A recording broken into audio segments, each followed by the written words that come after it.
Este discurso del elder Spencer W. Kimball aborda la importancia de construir y mantener reservorios espirituales en nuestras vidas y familias para resistir las adversidades y mantener nuestra fe en Dios.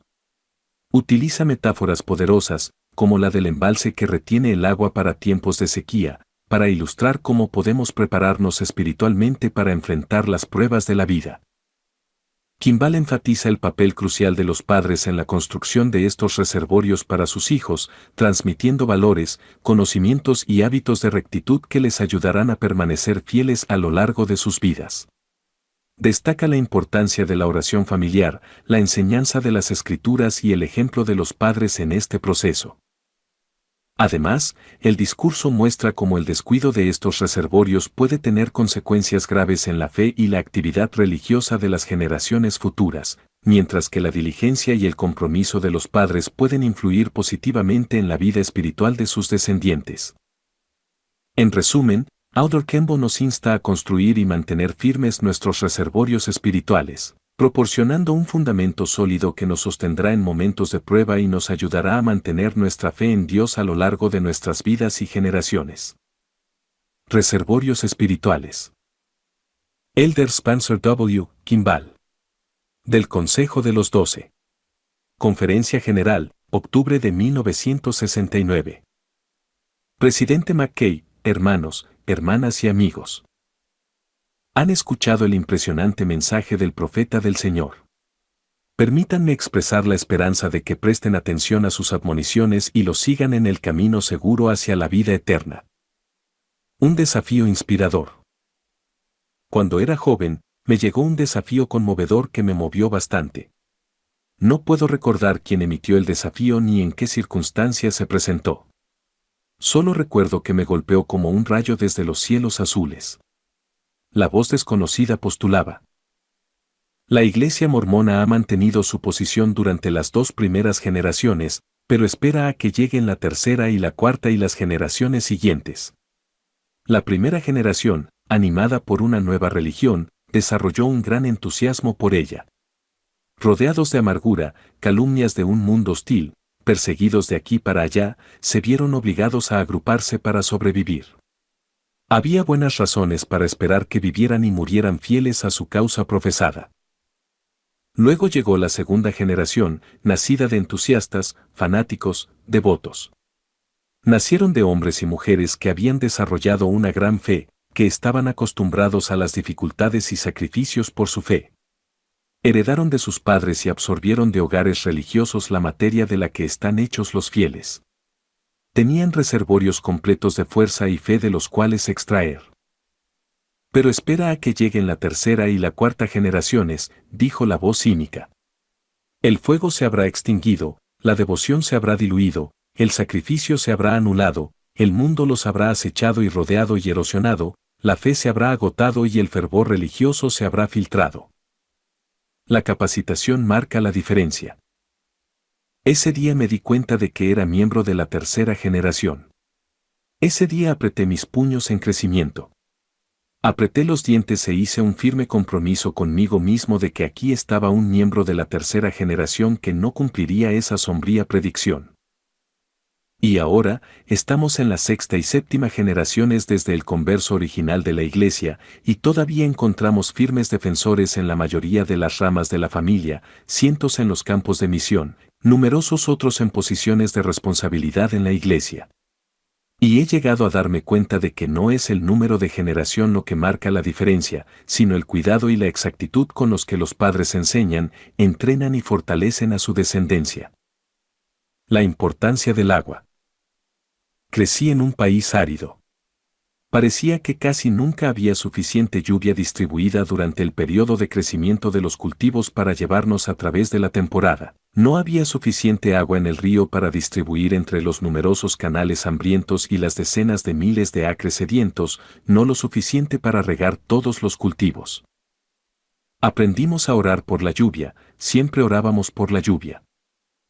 Cuando aún era muy pequeño, sabía que las plantas no podían sobrevivir en un país árido más de unas 2 o 3 semanas sin agua. Sabía cómo enganchar a la vieja yegua a una yunta de bueyes, un tronco bifurcado sobre el cual se colocaba un barril, y llevaba al animal al gran canal, el Canal de la Unión, que estaba a una cuadra de nuestra casa. Con un cubo, recogía agua del pequeño arroyo o de los charcos y llenaba el barril, y el caballo lo arrastraba de regreso para que yo pudiera verter cubos de agua en las rosas, las violetas y otras flores, así como en los pequeños arbustos y setos y los árboles nuevos. El agua era como oro líquido, así que los reservorios se convirtieron en la trama y urdimbre de la tela de mi vida. Alrededor de la mesa, hablábamos de agua, riego, cultivos, inundaciones, semanas calurosas y secas, y cielos despejados. Solíamos buscar nubes de la misma manera que lo hacía Elías y su pueblo después de la sequía de 3 años. Después de la experiencia dramática con los profetas de Baal, Elías había subido a la cima del monte Carmelo y le había dicho al rey Ahab, hay un sonido de abundancia de lluvia. El siervo de Elías había subido a un lugar elevado y buscado nubes prometedoras. Las primeras 6 veces que miró, regresó y reportó, no hay nada, pero la 7ª vez informó que estaba surgiendo del mar una nube pequeña como la mano de un hombre. Pronto, los cielos se oscurecieron con nubes pesadas y preñadas y hubo una gran lluvia. Presas y embalses. A través de los cálidos y secos veranos, siempre parecíamos estar buscando nubes oscuras y pesadas. Y cada año, las nubes se acumulaban y las tormentas eléctricas llegaban, y los arroyos secos corrían durante unas pocas horas, y el río rugía por su cauce. Pero los canales aún estaban vacíos, y los diques de arbustos y rocas eran arrastrados por el primer torrente furioso. Entonces llegaba el llamado para que los hombres fuertes corrieran a las cabeceras de los canales para construir nuevos diques, para llenar los canales antes de que toda el agua del río se hubiera ido al mar. Y mientras trabajaban en la inundación, arrastrando arbustos y árboles, rocas y tierra, los caballos se atascaban y a veces se ahogaban, y los hombres tenían escapes estrechos. Años más tarde, construimos delantales de concreto que estaban protegidos por salchichas de roca y alambre. Más tarde aprendí que incluso los diques de desviación confiables no eran suficientes. Se necesitaba un embalse, un dique alto que retuviera las lluvias de otoño, invierno y primavera para almacenarlas para necesidades posteriores. Muchos tipos de reservorios. Mientras reflexionaba, me di cuenta de que había reservorios de muchos tipos, reservorios para almacenar agua, algunos para almacenar alimentos, como hacemos en nuestro programa de bienestar familiar. Algunos como los graneros y silos establecidos por José en la tierra de Egipto para almacenar los 7 años de abundancia y sobrevivir a los 7 años de sequía y hambruna. Me di cuenta de que debería haber reservorios de conocimiento para satisfacer las necesidades futuras, reservorios de coraje para superar las inundaciones de miedo que siembran incertidumbre en la vida, almacenamiento de fuerza física para ayudarnos a enfrentar las frecuentes contaminaciones y contagios, reservorios de bondad, reservorios de resistencia, reservorios de fe. Sí, reservorios de fe para que cuando el mundo nos presione, permanezcamos firmes y fuertes, cuando las tentaciones de un mundo decadente a nuestro alrededor agoten nuestras energías, socaven nuestra vitalidad espiritual y traten de arrastrarnos al nivel del mundo mundano. Necesitamos un almacenamiento de fe que pueda llevar a la juventud a través de los tentadores años de adolescencia y a través de los problemas de los años posteriores.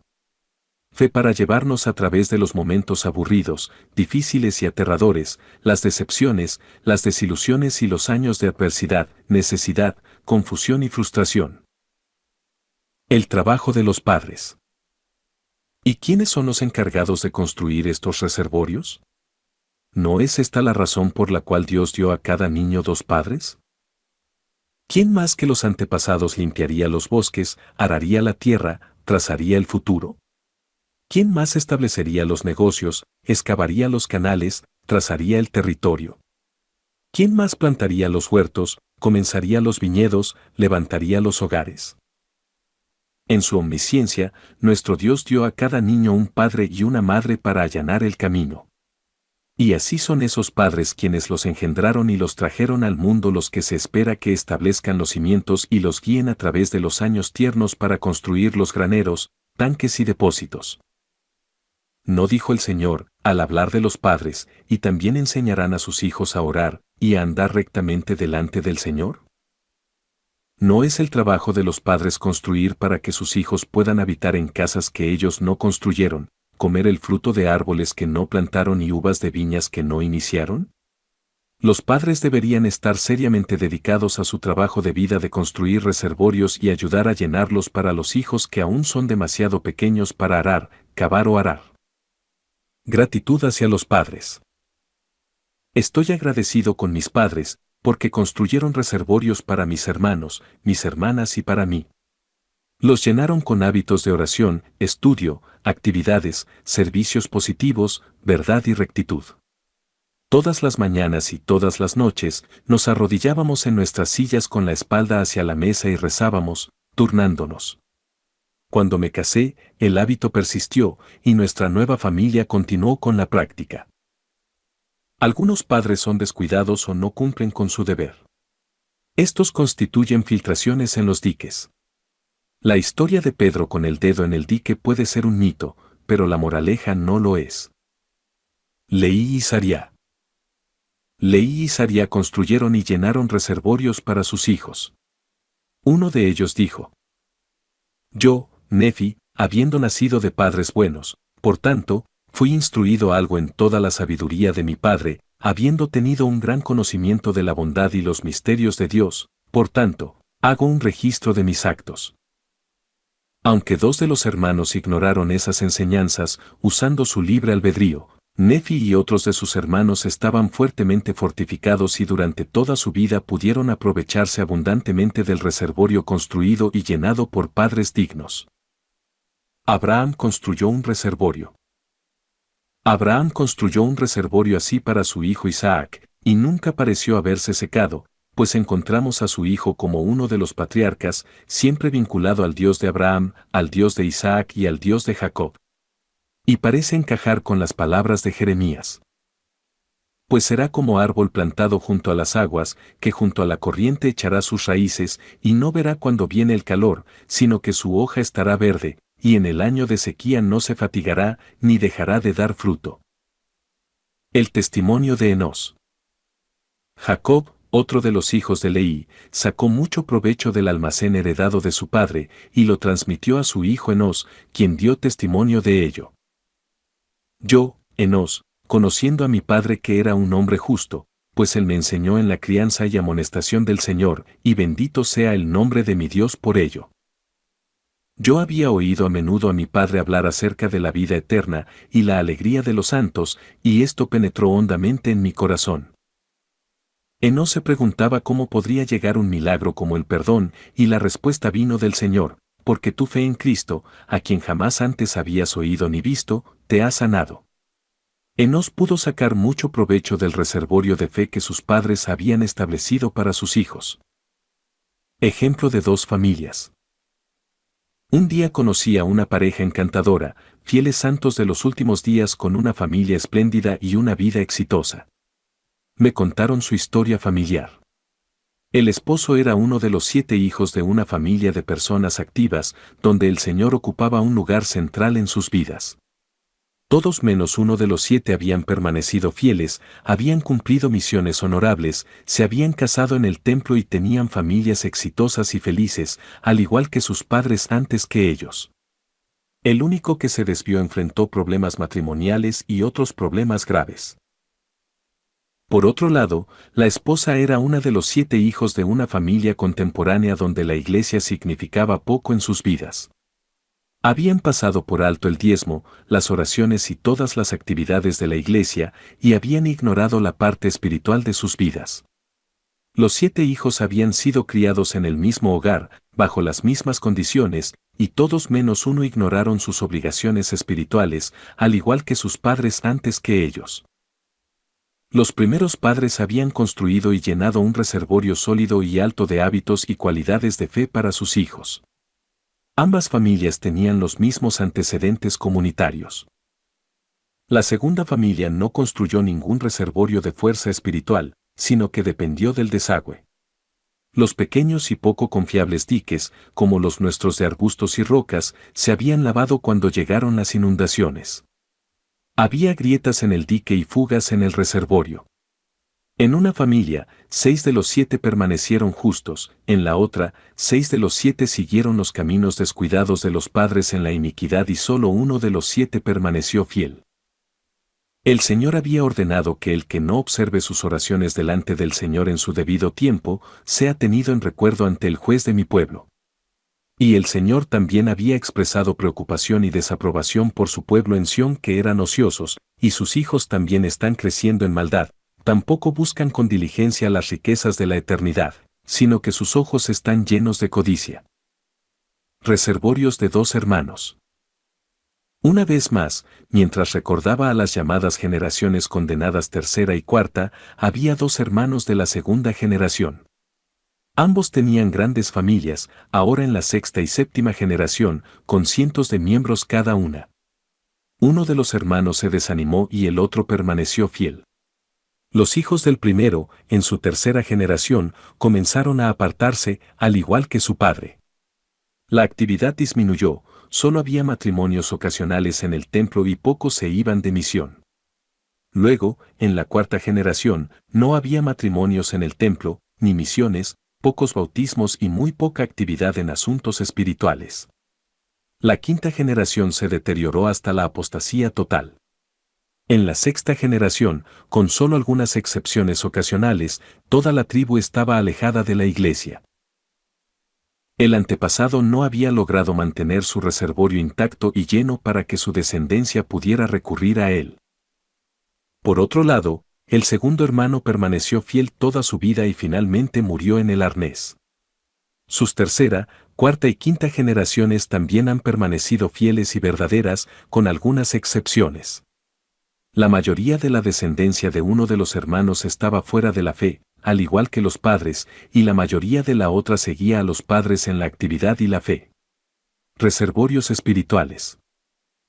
Construyendo buenos hogares. Un editorial de la sección de la Iglesia del Deseret News dice: los buenos hogares deben tener una alta valoración en la compañía entre hijos y padres, en tener un hogar bien ordenado, con amor entre padres y entre hijos y padres.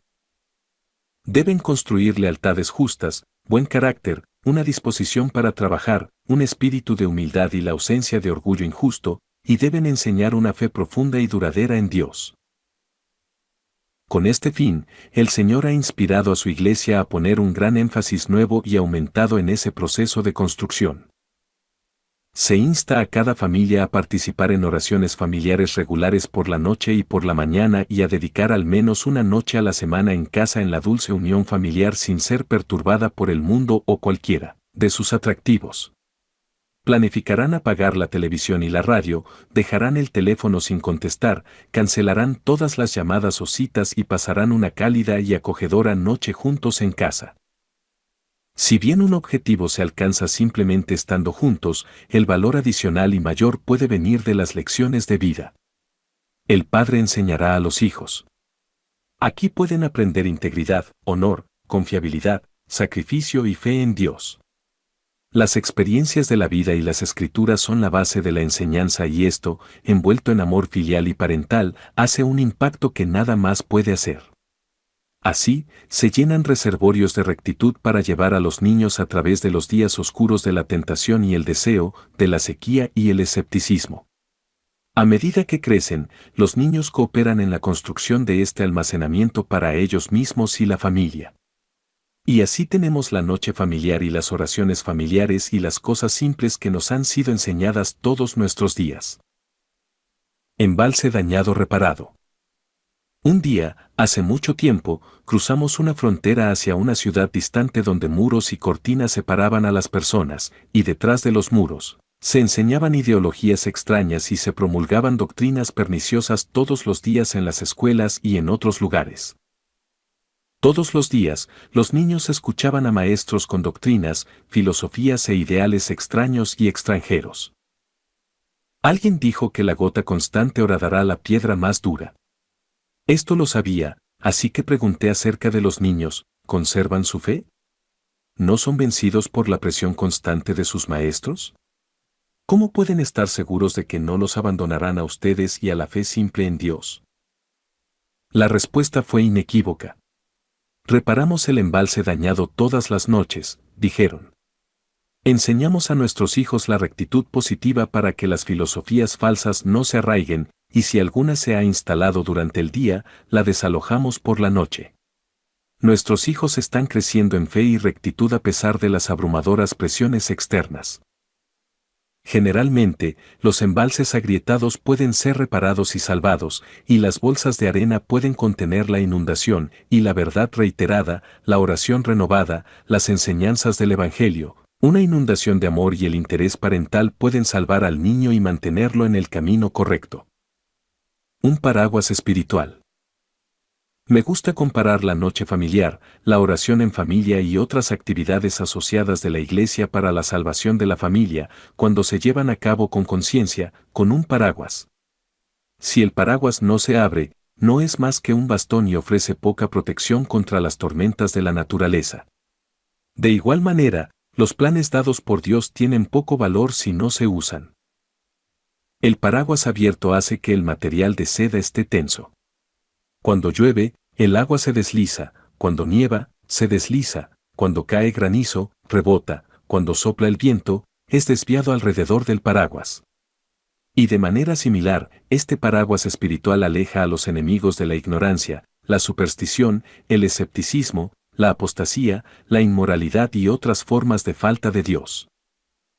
Ruego que todos extendamos nuestros paraguas espirituales para proteger a nuestras familias y mantengamos nuestros depósitos llenos de fe e integridad, y podemos prometer que la tercera y cuarta generación, e incluso la 10ª y la 50ª, seguirán siendo fieles, dignas y temerosas de Dios. Que esta sea nuestra feliz bendición, ruego en el nombre de Jesucristo. Amén.